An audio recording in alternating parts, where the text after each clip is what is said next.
अथ श्री महामृत्युंजय स्तोत्रम्। ओम नमः शिवाय। रुद्रं पशुपतिं स्थाणुं नीलकण्ठमुमापतिं नमामि शिरसा देवं। किं नु मृत्युः करिष्यति। नीलकण्ठं कालमूर्तिं कालज्ञं कालनाशनं नमामि शिरसा देवं। किं नु मृत्युः करिष्यति। नीलकण्ठं विरूपाक्षं निर्मलं निलयप्रदं नमामि शिरसा देवं। किं नु मृत्युः करिष्यति। वामदेवं महादेवं लोकनाथं जगद्गुरुं नमामि शिरसा देवं। किं नु मृत्युः करिष्यति। देवदेवं जगन्नाथं देवेशं वृषभध्वजं नमामि शिरसा देवं।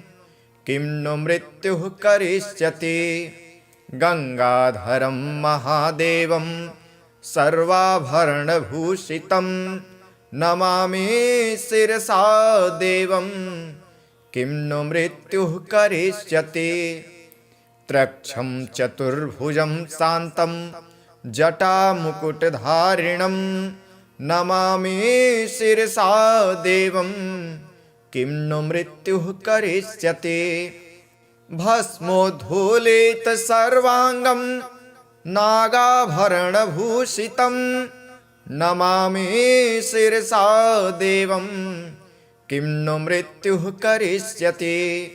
अनन्तमव्ययं शान्तं अक्षमालाधरं हरं नमामि शिरसा देवं।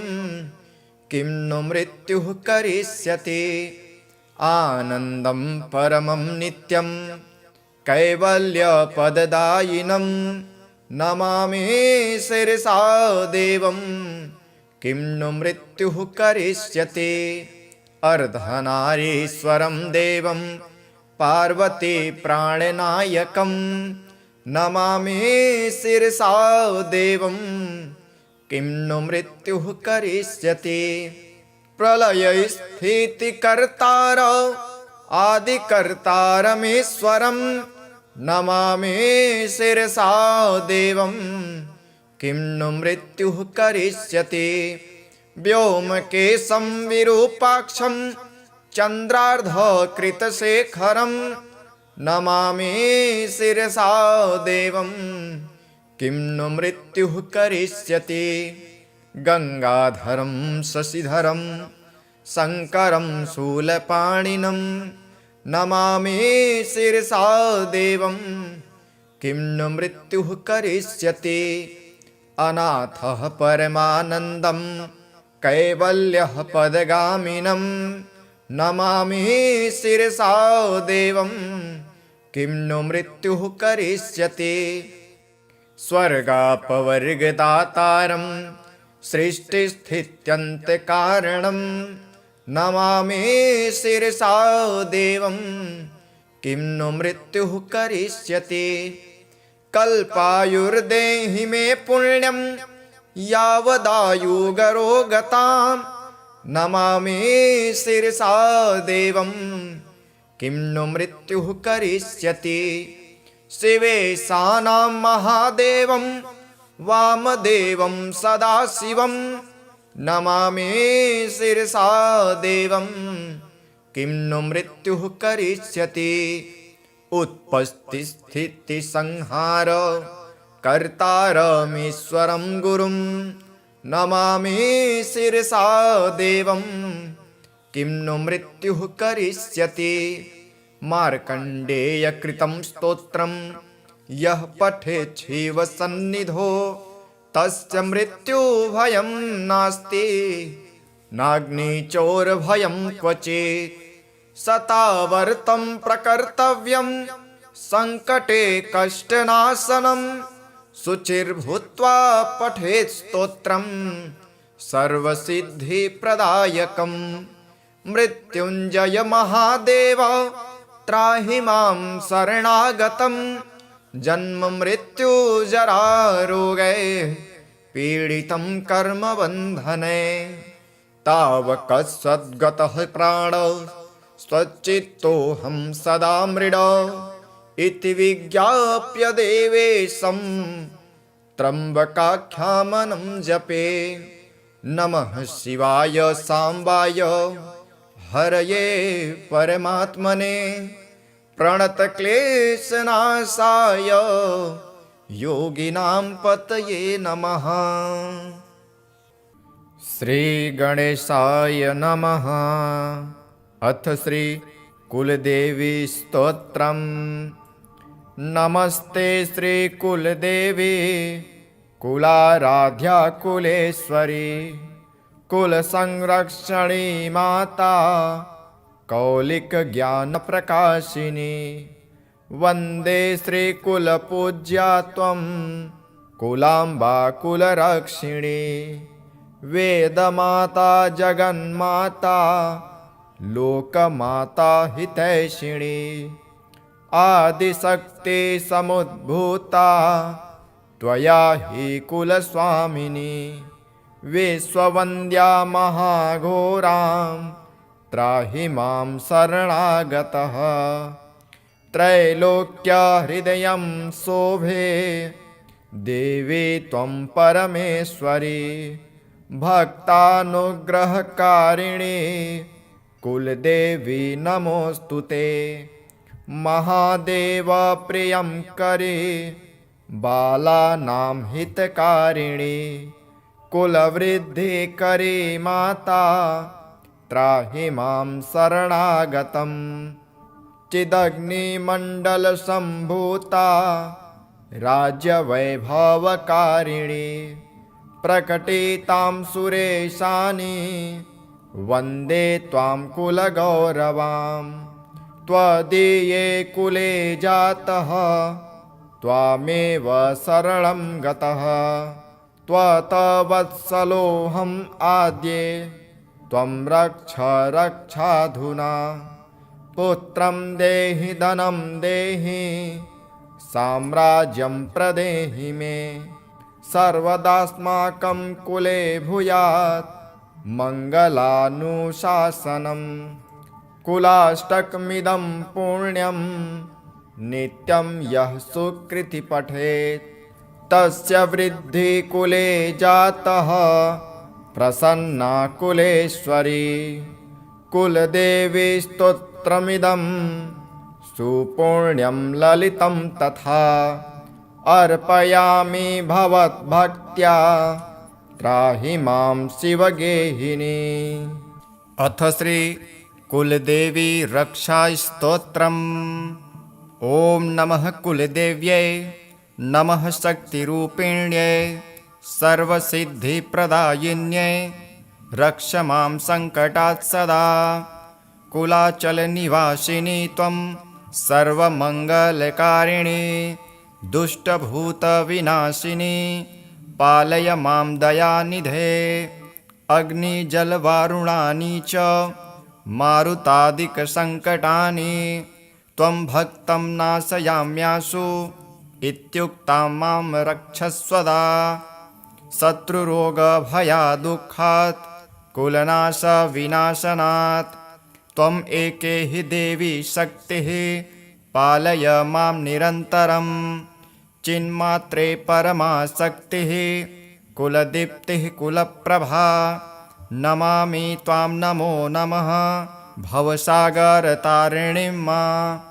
रक्ताम्बरा महारौद्री महाकाली महेश्वरी कुलदेवी नमस्तुभ्यं अमेध्यात्मां विमोचय सर्वदेवमयी देवी सर्वपीडाविनाशिनी प्रसन्ना भव मे नित्यं सौभाग्यं देहि मे शुभे राज्यं यशः सुतं लक्ष्मीं विद्यां बलं च देहि मे भक्तानां त्वं जननी देवी कुलपूज्या नमोऽस्तु ते रात्रौ च दिवसा यावत् सङ्कटं यन्निपत्यये त्वन्दामस्मरणात् सर्वं नश्यते क्षणमात्रतः। मया दुष्टं व्याधिपीडां चोरभीतिं भयादपि निवारयस्व मे देवी शरणागतवत्सले। इदं स्तोत्रं पठे नित्यं श्रद्धया यः समाहितः सर्वकष्टविनिर्मुक्तः स्यात्कुलं च विम्लयेत्। ॐ पितृभ्यो नमः। श्री पितृक्षमा प्रार्थना स्तोत्रम्। नमः पितृगणेशाय सर्वलोकपितामह। भवद्भिः पूजितो नित्यं त्रायस्व मम बन्धनात्। यद्वद्भ्यः कृतं पापं जन्म जन्मान्तरेषु च तत्सर्वं क्षम्यतां देवा मातृपितृपुरोगमाः।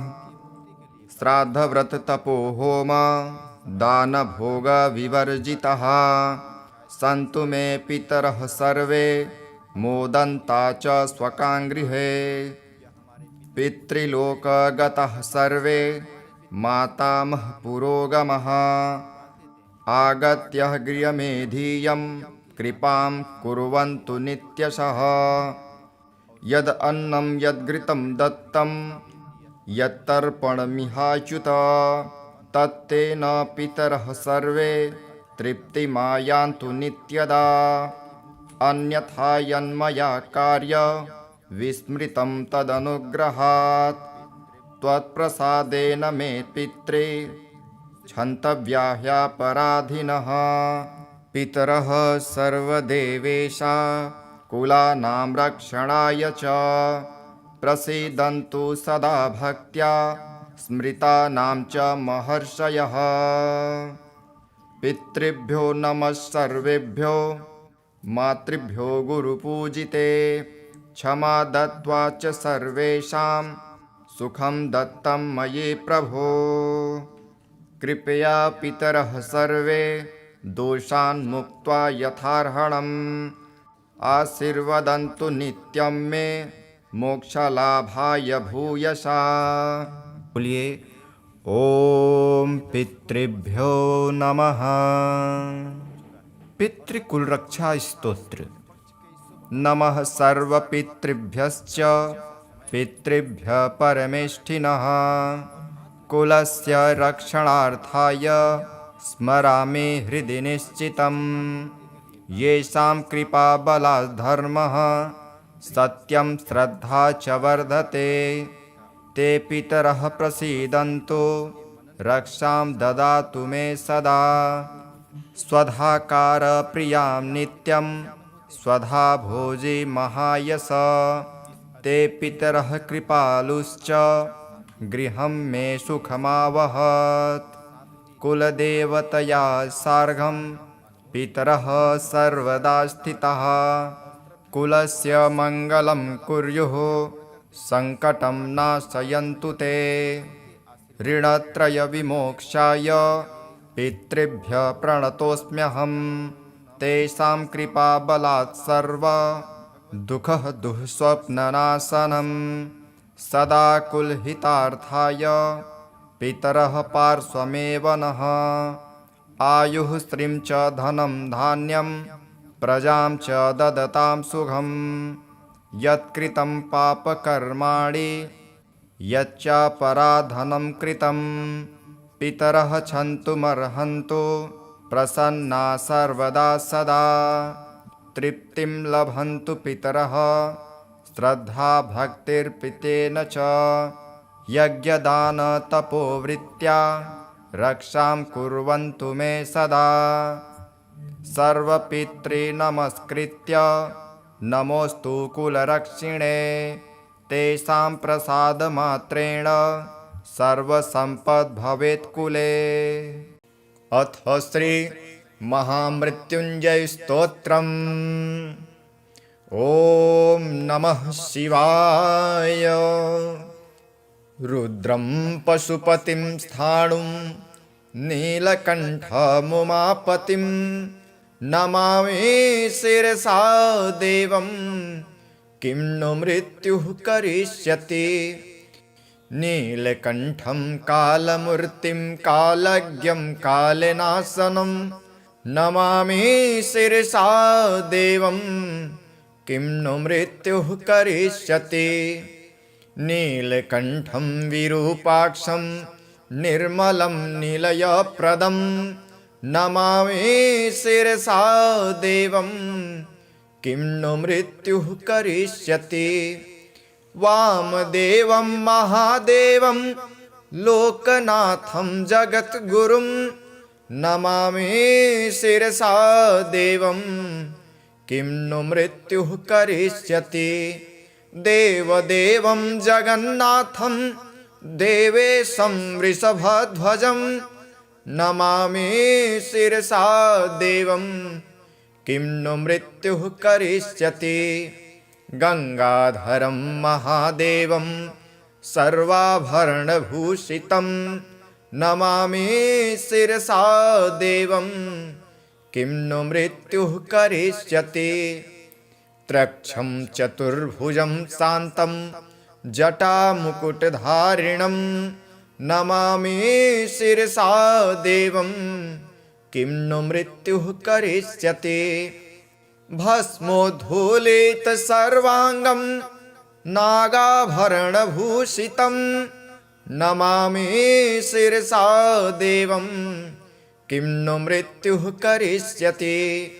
अनन्तमव्ययं शान्तं अक्षमालाधरं हरं नमामि शिरसा देवं किं नु मृत्युः करिष्यति।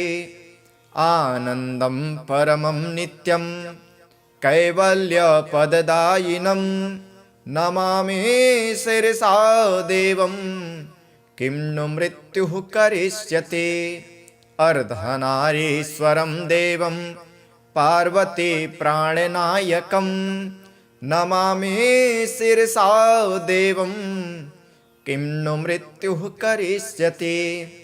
प्रलयस्थितिकर्तार आदिकर्तारमीश्वरं नमामि शिरसा देवं किं नु मृत्युः करिष्यति। व्योमकेशं विरूपाक्षं चन्द्रार्धकृतशेखरं नमामि शिरसा देवं किं नु मृत्युः करिष्यति। गंगाधरं शशिधरं शङ्करं शूलपाणिनं नमामि शिरसा देवं किं नु मृत्युः करिष्यति।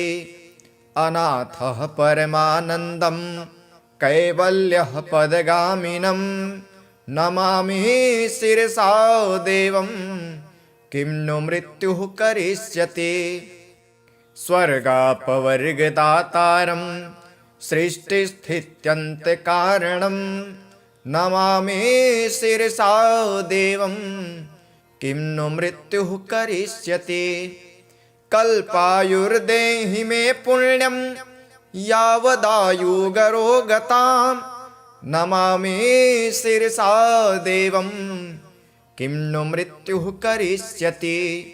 शिवेशानां महादेवं वामदेवं सदाशिवं नमामि शिरसा देवं किं नु मृत्युः करिष्यति। उत्पत्तिस्थितिसंहार कर्तारमीश्वरं गुरुं नमामि शिरसा देवं किं नु मृत्युः करिष्यति। मार्कण्डेयकृतं स्तोत्रं यः पठेत् शिवसन्निधौ तस्य मृत्युभयं नास्ति नाग्निचोरभयं क्वचित्। शतावर्तं प्रकर्तव्यं संकटे कष्टनाशनं शुचिर्भूत्वा पठेत् स्तोत्रं सर्वसिद्धिप्रदायकं। मृत्युञ्जय महादेव त्राहि मां शरणागतं जन्म मृत्यु जरा रोगे पीडितं कर्मबन्धने। तावकसद्गतः प्राण स्वच्चित्तोऽहं सदा मृड इति विज्ञाप्य देवेशं त्र्यम्बकाख्यामनं जपे। नमः शिवाय साम्बाय हरये परमात्मने प्रणतक्लेशनाशाय योगिनां पतये नमः। श्रीगणेशाय नमः। अथ श्री कुलदेवी स्तोत्रम्। नमस्ते श्री कुलदेवी कुलाराध्या कुलेश्वरी कुलसंरक्षणी माता कौलिक ज्ञान प्रकाशिनी। वन्दे श्री कुलपूज्या त्वं कुलाम्बा कुलरक्षिणी। वेदमाता जगन्माता लोकमाता हितैषिणी। आदिशक्ति समुद्भूता त्वया हि कुलस्वामिनी। विश्ववन्द्या महाघोरां त्राहि मां शरणागतः। त्रैलोक्यहृदयं शोभे देवी त्वं परमेश्वरी। भक्तानुग्रहकारिणी कुलदेवी नमोऽस्तुते। महादेव प्रियं करे बालानां हितकारिणी। कुलवृद्धिकरी माता त्राहि मां शरणागतं। चिदग्निमण्डलसम्भूता राज्यवैभवकारिणी। प्रकटितां सुरेशानि वन्दे त्वां कुलगौरवां। त्वदीये कुले जातः त्वामेव शरणं गतः।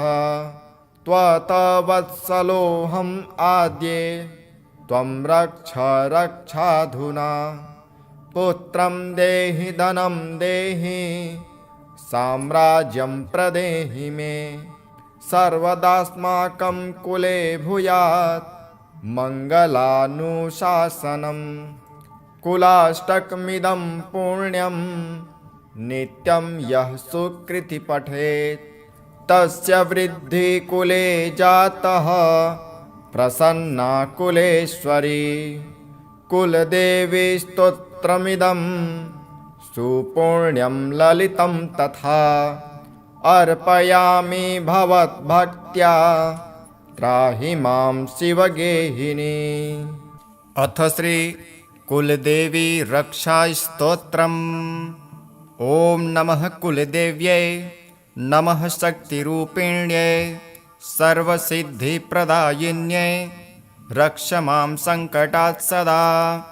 कुलाचलनिवासिनी त्वं सर्वमङ्गलकारिणी। दुष्टभूतविनाशिनी पालय मां दयानिधे। अग्निजलवारुणानि च मारुतादिकसङ्कटानि त्वं भक्तं नाशयाम्याशु इत्युक्तां मां रक्षस्वदा। शत्रुरोगभयादुःखात् कुलनाशविनाशनात् त्वम् एके हि देवी शक्तिः पालय मां निरन्तरम्। चिन्मात्रे परमाशक्तिः कुलदीप्तिः कुलप्रभा। नमामि त्वां नमो नमः भवसागरतारिणीं मां। रक्ताम्बरा महारौद्री महाकाली महेश्वरी। कुलदेवी नमस्तुभ्यं अमेध्यात्मां विमोचय। सर्वदेवमयी देवी सर्वपीडाविनाशिनी। प्रसन्ना भव मे नित्यं सौभाग्यं देहि मे शुभे। राज्यं यशः सुतं लक्ष्मीं विद्यां बलं च देहि मे। भक्तानां त्वं जननी देवी कुलपूज्या नमोऽस्तु ते।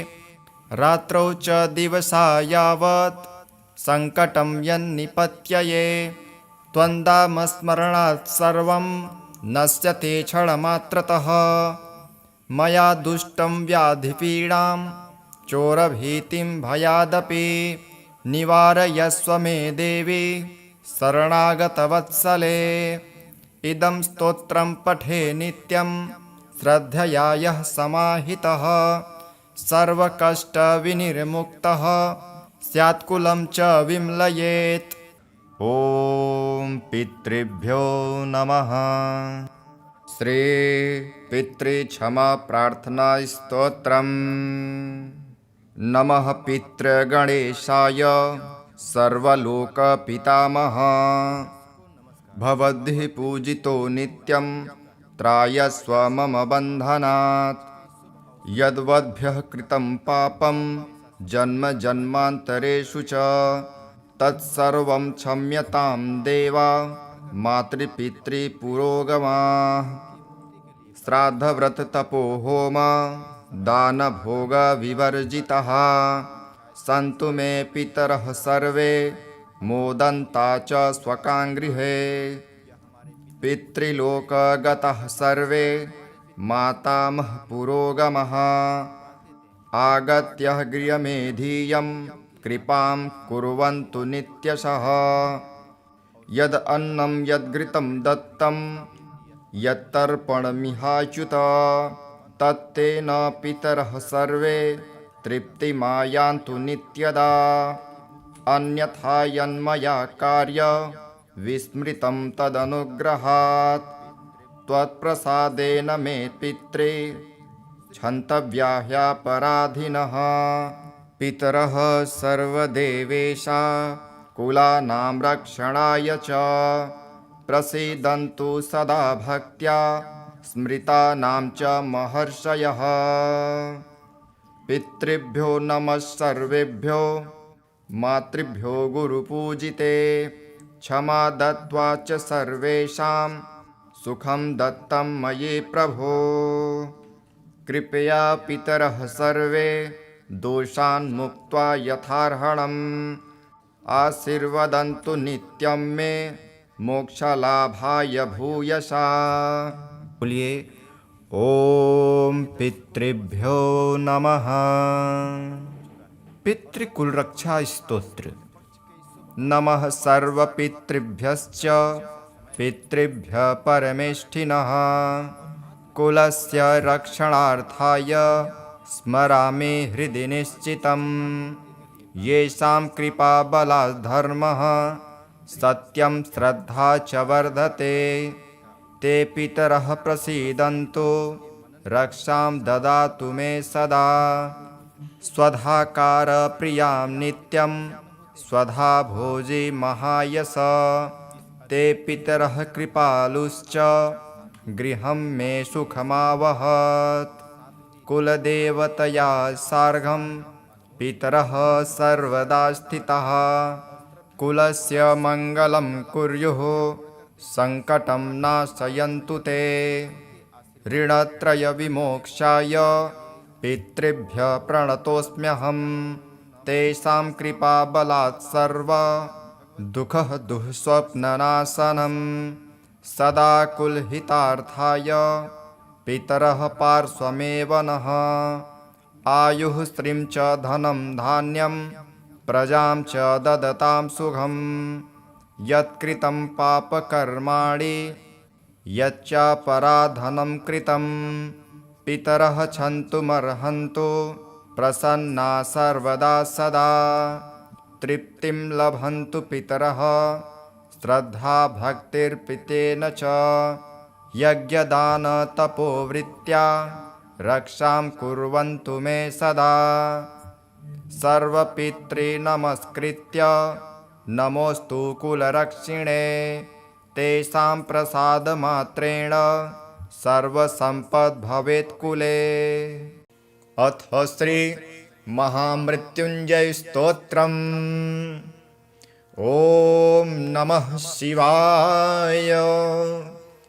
रुद्रं पशुपतिं स्थाणुं नीलकण्ठमुमापतिं नमामि शिरसा देवं किं नु मृत्युः करिष्यति।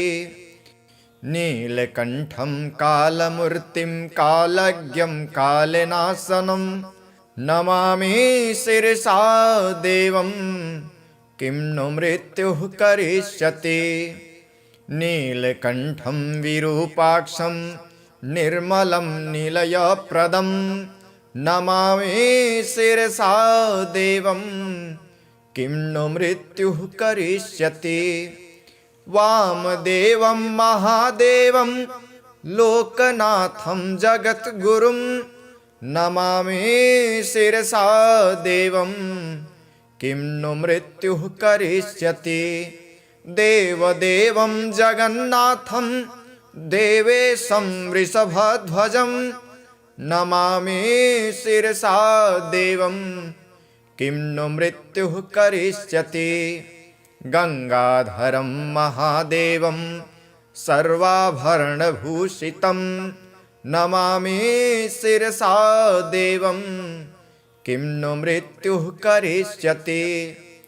त्रक्षं चतुर्भुजं शान्तं जटामुकुटधारिणं नमामि शिरसा देवं किं नु मृत्युः करिष्यति।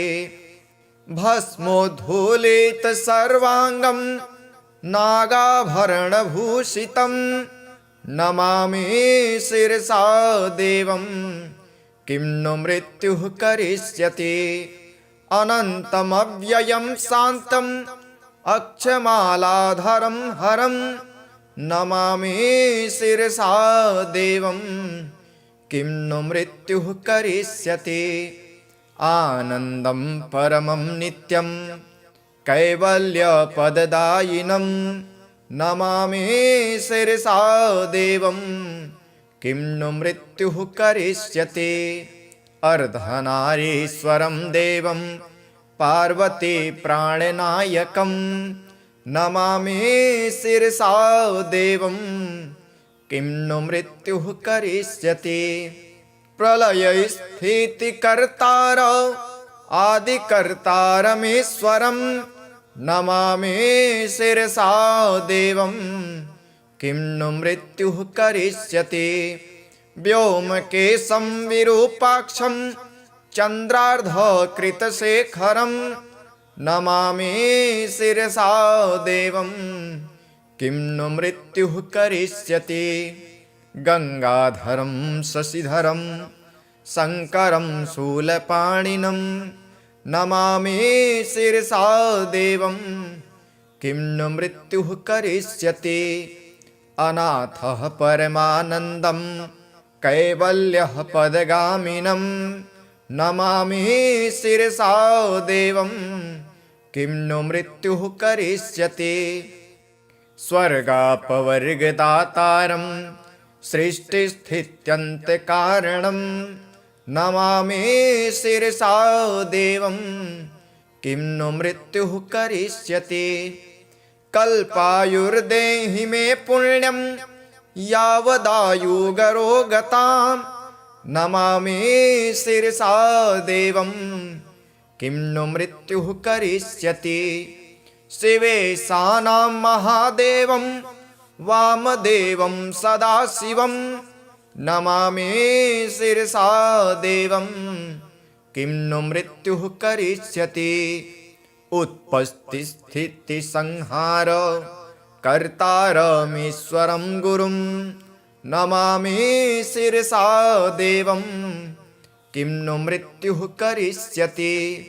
मार्कण्डेयकृतं स्तोत्रं यः पठेत् शिवसन्निधौ तस्य मृत्युभयं नास्ति नाग्निचोरभयं क्वचित्। शतावर्तं प्रकर्तव्यं संकटे कष्टनाशनं शुचिर्भूत्वा पठेत् स्तोत्रं सर्वसिद्धिप्रदायकं। मृत्युञ्जय महादेव त्राहि मां शरणागतं जन्म मृत्यु जरा रोगे पीडितं कर्मबन्धने। तावकसद्गतः प्राण स्वच्चित्तोऽहं सदा मृड इति विज्ञाप्य देवेशं त्र्यम्बकाख्यामनं जपे। नमः शिवाय साम्बाय हरये परमात्मने प्रणतक्लेशनाशाय योगिनां पतये नमः। श्रीगणेशाय नमः। अथ श्री कुलदेवी स्तोत्रम्। नमस्ते श्रीकुलदेवी कुलाराध्या कुलेश्वरी कुलसंरक्षणी माता कौलिकज्ञानप्रकाशिनी। वन्दे श्रीकुलपूज्या त्वं कुलाम्बा कुलरक्षिणी। वेदमाता जगन्माता लोकमाता हितैषिणी।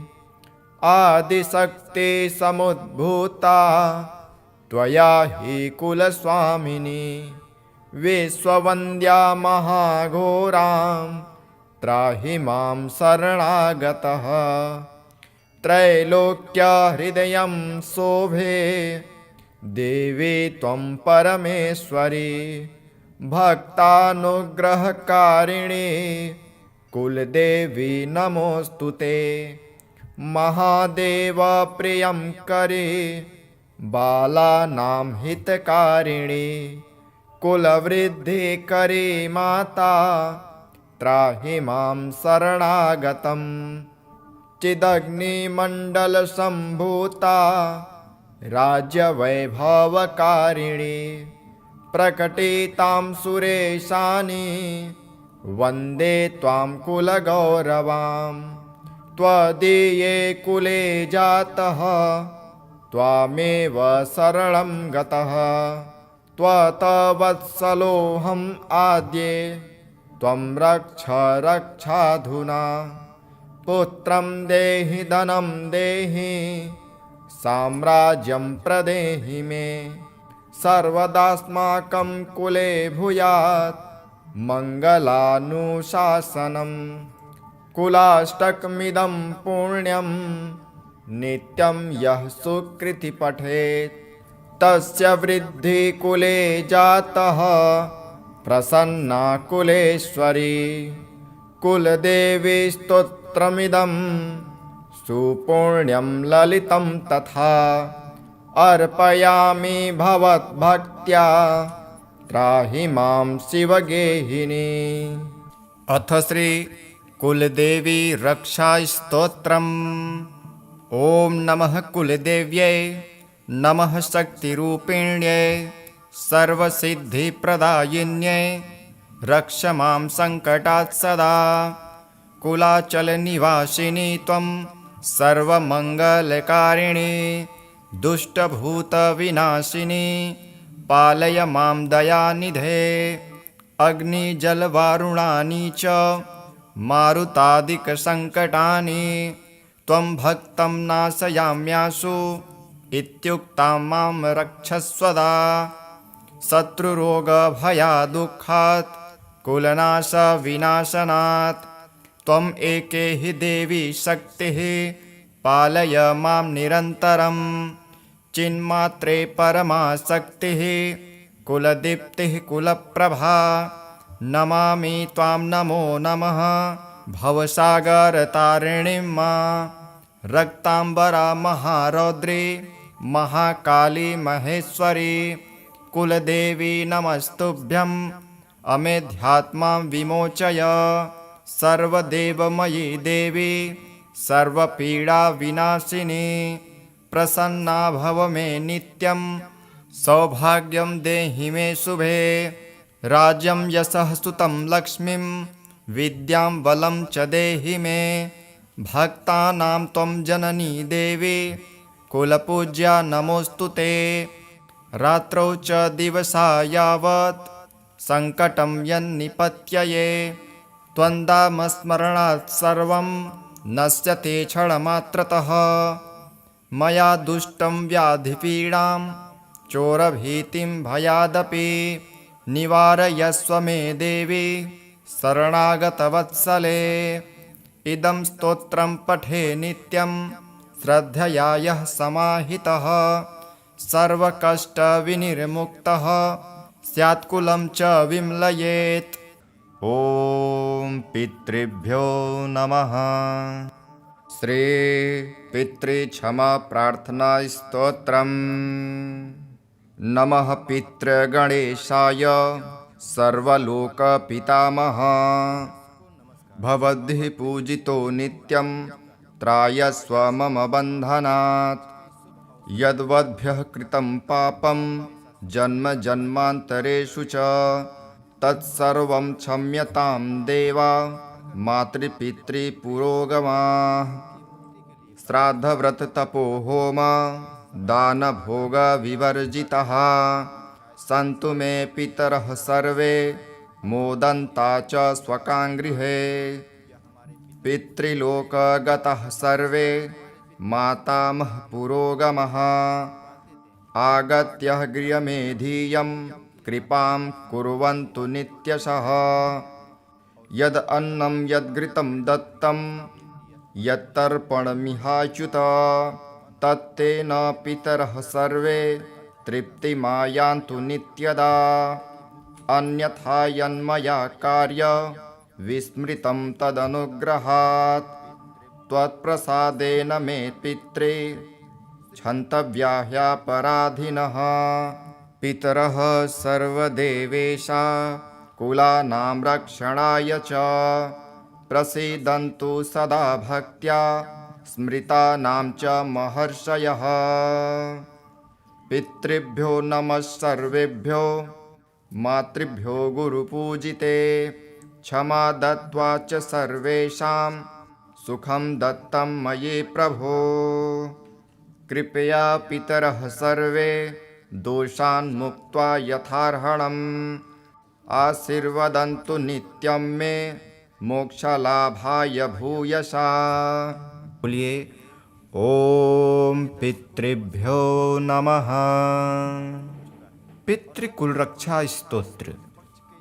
नमः सर्वपितृभ्यश्च पितृभ्यः परमेष्ठिनः कुलस्य रक्षणार्थाय स्मरामि हृदि निश्चितम् येषां कृपाबलात् धर्मः सत्यं श्रद्धा च वर्धते ते पितरः प्रसीदन्तु रक्षां ददातु मे सदा स्वधाकार प्रियां नित्यं स्वधा भोजी महायश ते पितरः कृपालुश्च गृहं मे सुखमावहत् कुलदेवतया सार्धं पितरः सर्वदा स्थिताः कुलस्य मङ्गलं कुर्युः सङ्कटं नाशयन्तु ते ऋणत्रयविमोक्षाय पितृभ्यः प्रणतोऽस्म्यहं तेषां कृपाबलात् सर्व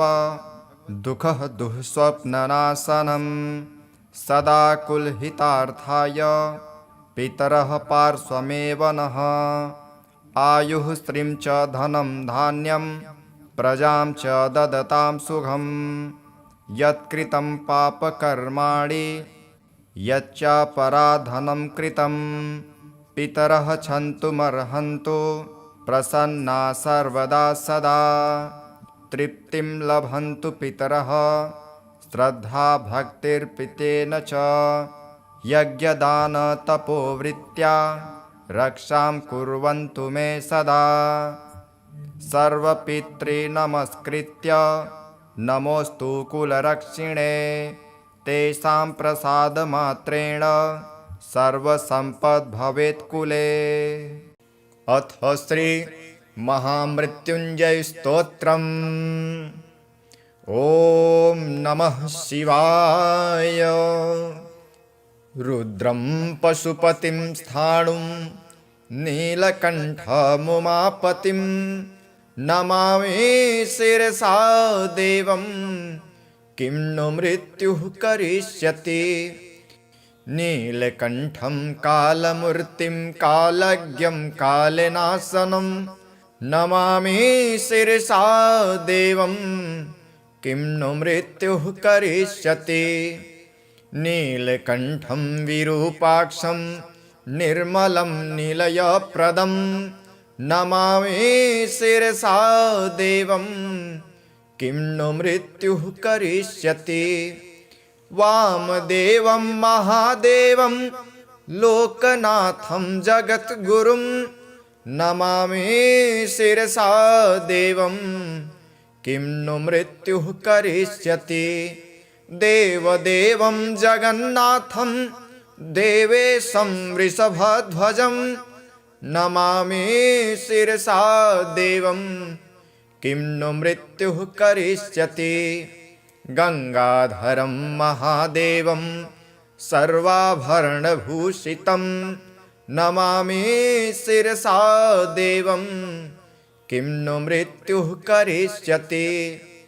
त्रक्षं चतुर्भुजं शान्तं जटामुकुटधारिणं नमामि शिरसा देवं किं नु मृत्युः करिष्यति। भस्मोद्धूलित सर्वांगं नागाभरणभूषितं नमामि शिरसा देवं किं नु मृत्युः करिष्यति। अनन्तमव्ययं शान्तम् अक्षमालाधरं हरं नमामि शिरसा देवं किं नु मृत्युः करिष्यति। आनन्दं परमं नित्यं कैवल्यपददायिनं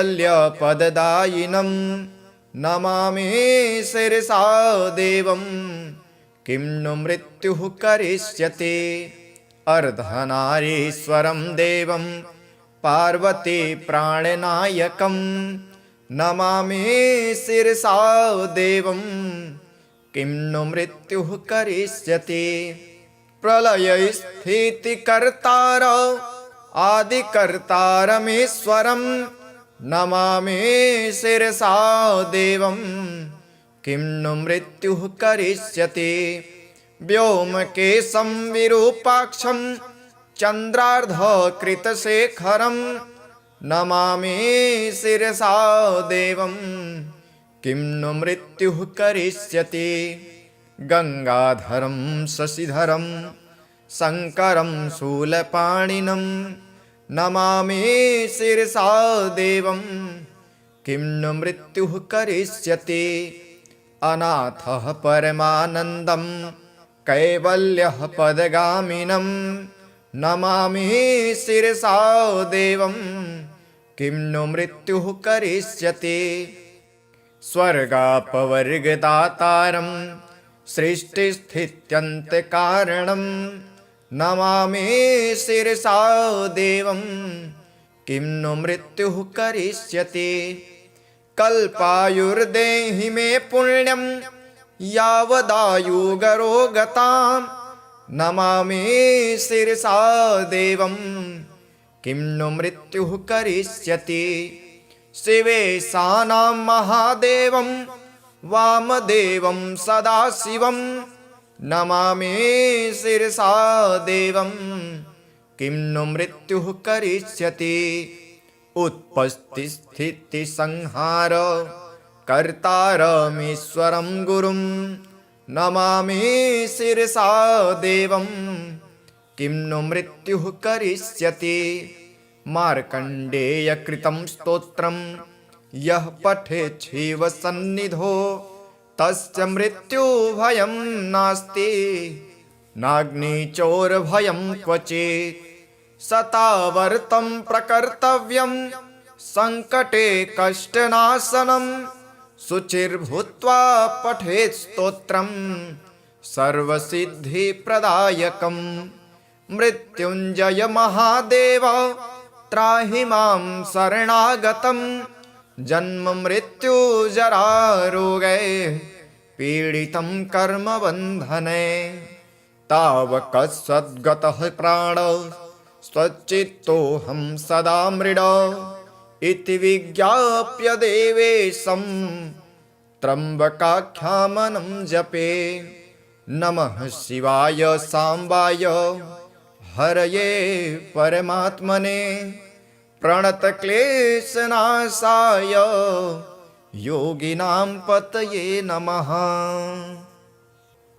श्रीगणेशाय नमः। अथ श्री कुलदेवी स्तोत्रम्।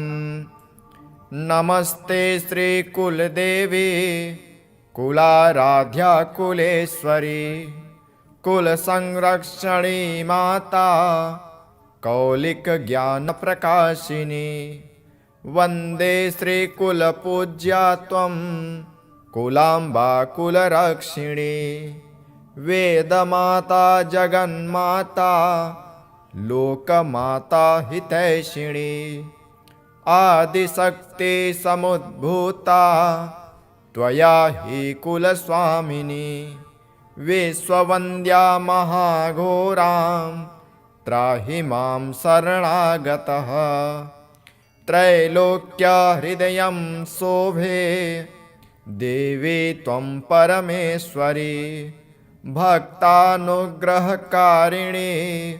कुलदेवी नमोऽस्तुते महादेवप्रियं करे बालानां हितकारिणी कुलवृद्धिकरी माता त्राहि मां शरणागतं चिदग्निमण्डलसम्भूता राज्यवैभवकारिणी प्रकटितां सुरेशानि वन्दे त्वां कुलगौरवां त्वदीये कुले जातः त्वामेव शरणं गतः त्वत्वत्सलोऽहम् आद्ये त्वं रक्ष रक्षाधुना पुत्रं देहि धनं देहि साम्राज्यं प्रदेहि मे सर्वदास्माकं कुले भूयात् मङ्गलानुशासनं कुलाष्टकमिदं पुण्यं नित्यं यः सुकृति पठेत् तस्य वृद्धि कुले जातः प्रसन्ना कुलेश्वरी कुलदेवी स्तोत्रमिदं सुपुण्यं ललितं तथा अर्पयामि भवद्भक्त्या त्राहि मां शिवगेहिनी। अथ श्री कुलदेवी रक्षास्तोत्रम्। ॐ नमः कुलदेव्यै नमः शक्तिरूपिण्यै सर्वसिद्धिप्रदायिन्यै रक्ष मां सङ्कटात् सदा कुलाचलनिवासिनी त्वं सर्वमङ्गलकारिणी दुष्टभूतविनाशिनी पालय मां दयानिधे अग्निजलवारुणानि च मारुतादिकसङ्कटानि त्वं भक्तं नाशयाम्याशु इत्युक्तां मां रक्षस्वदा शत्रुरोगभयादुःखात् कुलनाशविनाशनात् त्वम् एके हि देवी शक्तिः पालय मां निरन्तरं चिन्मात्रे परमाशक्तिः कुलदीप्तिः कुलप्रभा नमामि त्वां नमो नमः भवसागरतारिणीं मा रक्ताम्बरा महारौद्री महाकाली महेश्वरी कुलदेवी नमस्तुभ्यं अमेध्यात्मां विमोचय सर्वदेवमयी देवी सर्वपीडाविनाशिनी प्रसन्ना भव मे नित्यं सौभाग्यं देहि मे शुभे राज्यं यशः सुतं लक्ष्मीं विद्यां बलं च देहि मे भक्तानां त्वं जननी देवी कुलपूज्या नमोऽस्तु ते रात्रौ च दिवसा यावत् सङ्कटं यन्निपत्यये त्वन्दामस्मरणात् सर्वं नश्यते क्षणमात्रतः मया दुष्टं व्याधिपीडां चोरभीतिं भयादपि निवारयस्व मे देवी शरणागतवत्सले इदं स्तोत्रं पठे नित्यं श्रद्धया यः समाहितः सर्वकष्टविनिर्मुक्तः स्यात्कुलं च विम्लयेत्। ॐ पितृभ्यो नमः। श्री पितृक्षमा प्रार्थना स्तोत्रम्।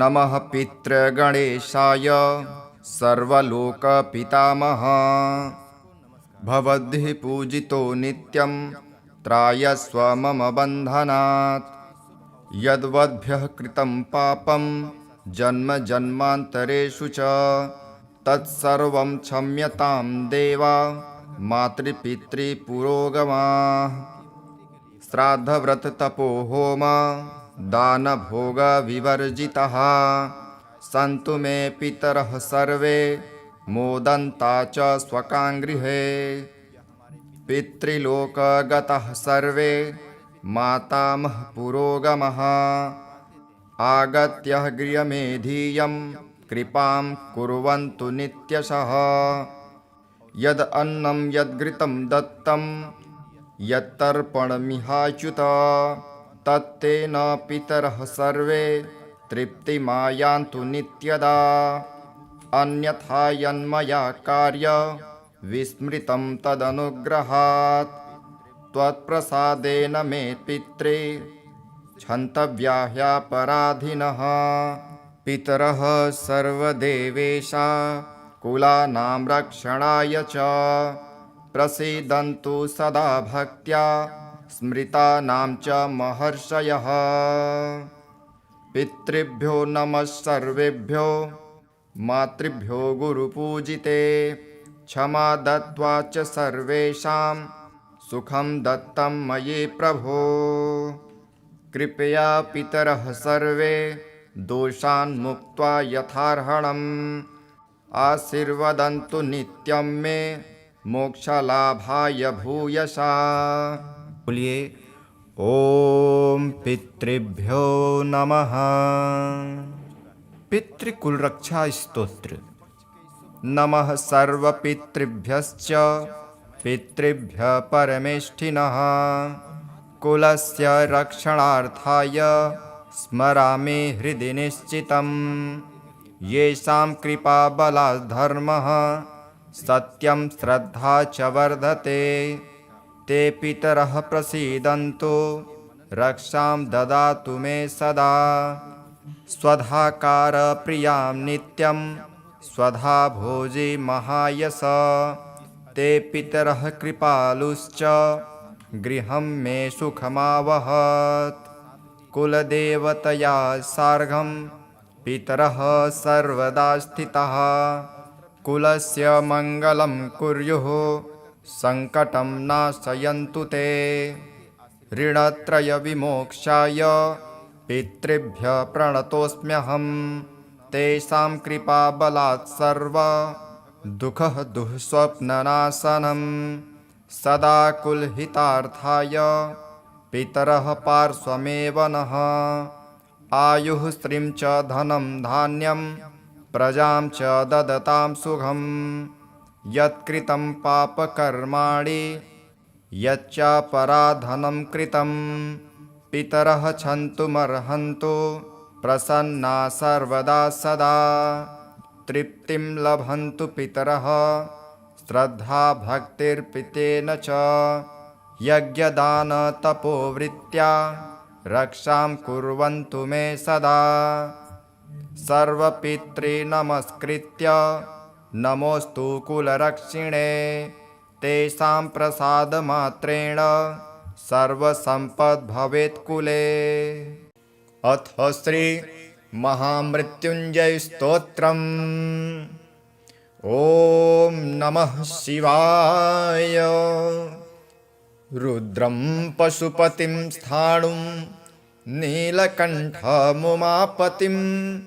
नमामि शिरसा देवं किं नु मृत्युः करिष्यति नीलकण्ठं कालमूर्तिं कालज्ञं कालनाशनं नमामि शिरसा देवं किं नु मृत्युः करिष्यति नीलकण्ठं विरूपाक्षं निर्मलं निलयप्रदं नमामि शिरसा देवं किं नु मृत्युः करिष्यति वामदेवं महादेवं लोकनाथं जगद्गुरुं नमामि शिरसा देवं किं नु मृत्युः करिष्यति देवदेवं जगन्नाथं देवेशं वृषभध्वजं नमामि शिरसा देवं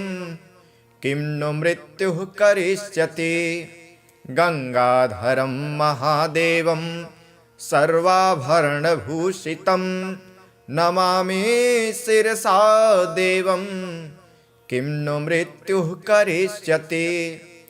त्रक्षं चतुर्भुजं शान्तं जटामुकुटधारिणं नमामि शिरसा देवं किं नु मृत्युः करिष्यति।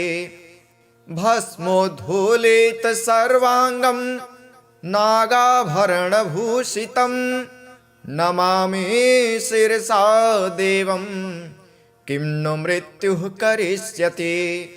अनन्तमव्ययं शान्तम् अक्षमालाधरं हरं नमामि शिरसा देवं किं नु मृत्युः करिष्यति। आनन्दं परमं नित्यं कैवल्यपददायिनं नमामि शिरसा देवं किं नु मृत्युः करिष्यति। अर्धनारीश्वरं देवं पार्वती प्राणनायकं नमामि शिरसा देवं किं नु मृत्युः करिष्यति। प्रलयस्फीतिकर्तार आदिकर्तारमीश्वरं नमामि शिरसा देवं किं नु मृत्युः करिष्यति। व्योमकेशं विरूपाक्षं चन्द्रार्धकृतशेखरं नमामि शिरसा देवं किं नु मृत्युः करिष्यति। गंगाधरं शशिधरं शङ्करं शूलपाणिनं नमामि शिरसा देवं किं नु मृत्युः करिष्यति। अनाथः परमानन्दं कैवल्यः पदगामिनं नमामि शिरसा देवं किं नु मृत्युः करिष्यति। स्वर्गापवर्गदातारं सृष्टिस्थित्यन्तकारणं नमामि शिरसा देवं किं नु मृत्युः करिष्यति।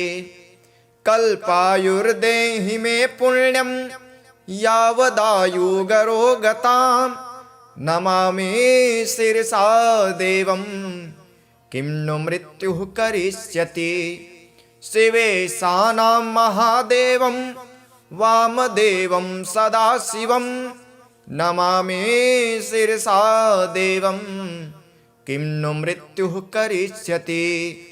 उत्पत्तिस्थितिसंहार कर्तारमीश्वरं गुरुं नमामि शिरसा देवं किं नु मृत्युः करिष्यति।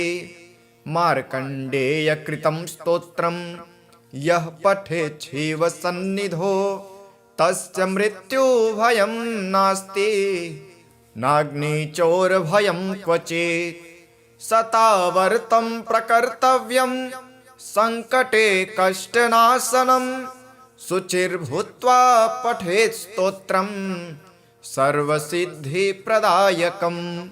मृत्युञ्जय महादेव त्राहि मां शरणागतं जन्म मृत्यु जरा रोगे पीडितं कर्मबन्धने। तावकसद्गतः प्राण स्वच्चित्तोऽहं सदा मृड इति विज्ञाप्य देवेशं त्र्यम्बकाख्यामनं जपे। नमः शिवाय साम्बाय हरये परमात्मने प्रणतक्लेशनाशाय योगिनां पतये नमः। श्रीगणेशाय नमः। अथ श्री कुलदेवी स्तोत्रम्। नमस्ते श्री कुलदेवी कुलाराध्या कुलेश्वरी कुलसंरक्षणी माता कौलिक ज्ञान प्रकाशिनी। वंदे श्री कुलपूज्या त्वं कुलाम्बा कुलरक्षिणी। वेदमाता जगन्माता लोकमाता हितैषिणी। आदिशक्ति समुद्भूता त्वया हि कुलस्वामिनी विश्ववन्द्या महाघोरां त्राहि मां शरणागतः त्रैलोक्यहृदयं शोभे देवी त्वं परमेश्वरी भक्तानुग्रहकारिणी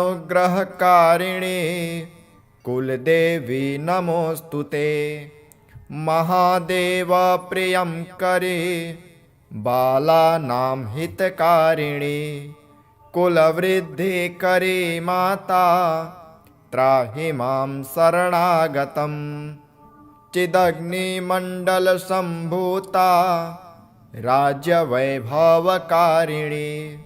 प्रकटितां सुरेशानि वन्दे त्वां कुलगौरवां त्वदीये कुले जातः त्वामेव शरणं गतः त्वत्वत्सलोऽहम् आद्ये त्वं रक्ष रक्षाधुना पुत्रं देहि धनं देहि साम्राज्यं प्रदेहि मे सर्वदास्माकं कुले भूयात् मङ्गलानुशासनं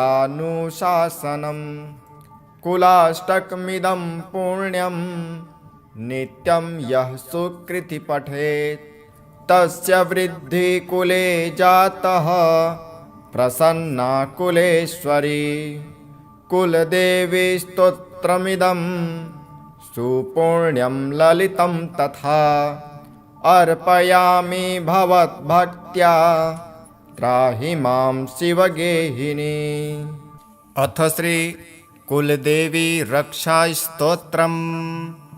ॐ नमः कुलदेव्यै नमः शक्तिरूपिण्यै सर्वसिद्धिप्रदायिन्यै रक्ष मां सङ्कटात् सदा कुलाचलनिवासिनी त्वं सर्वमङ्गलकारिणी दुष्टभूतविनाशिनी पालय मां दयानिधे अग्निजलवारुणानि च मारुतादिकसङ्कटानि त्वं भक्तं नाशयाम्याशु इत्युक्तां मां रक्षस्वदा शत्रुरोगभयादुःखात् कुलनाशविनाशनात् त्वम् एके हि देवी शक्तिः पालय मां निरन्तरं चिन्मात्रे परमाशक्तिः कुलदीप्तिः कुलप्रभा नमामि त्वां नमो नमः भवसागरतारिणीं मा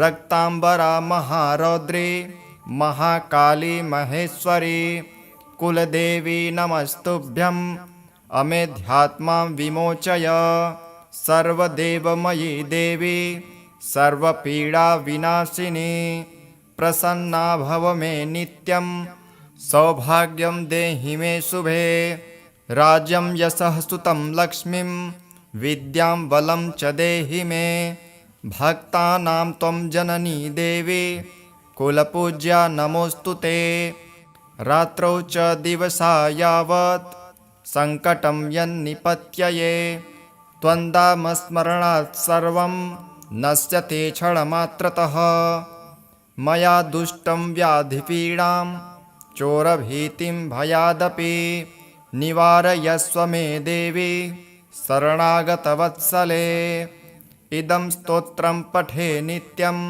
श्रद्धया यः समाहितः सर्वकष्टविनिर्मुक्तः स्यात्कुलं च विम्लयेत्। ॐ पितृभ्यो नमः।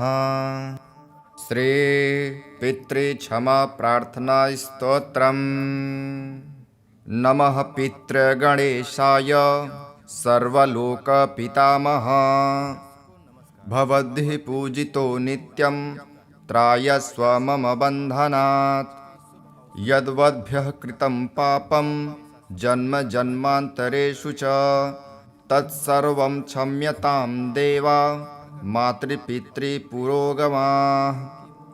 श्राद्धव्रततपो होम दानभोगविवर्जिताः सन्तु मे पितरः सर्वे मोदन्ता च स्वकाङ्गृहे पितृलोकगताः सर्वे मातामह पुरोगमः आगत्य गृहमेधीयं कृपां कुर्वन्तु नित्यशः यद् अन्नं यद्घृतं दत्तं यत्तर्पणमिहाच्युत तत्तेन पितरः सर्वे तृप्तिमायान्तु नित्यदा अन्यथा यन्मया कार्य विस्मृतं तदनुग्रहात् त्वत्प्रसादेन मे पित्रे क्षन्तव्या ह्यपराधिनः पितरः सर्वदेवेशा कुलानां रक्षणाय च प्रसीदन्तु सदा भक्त्या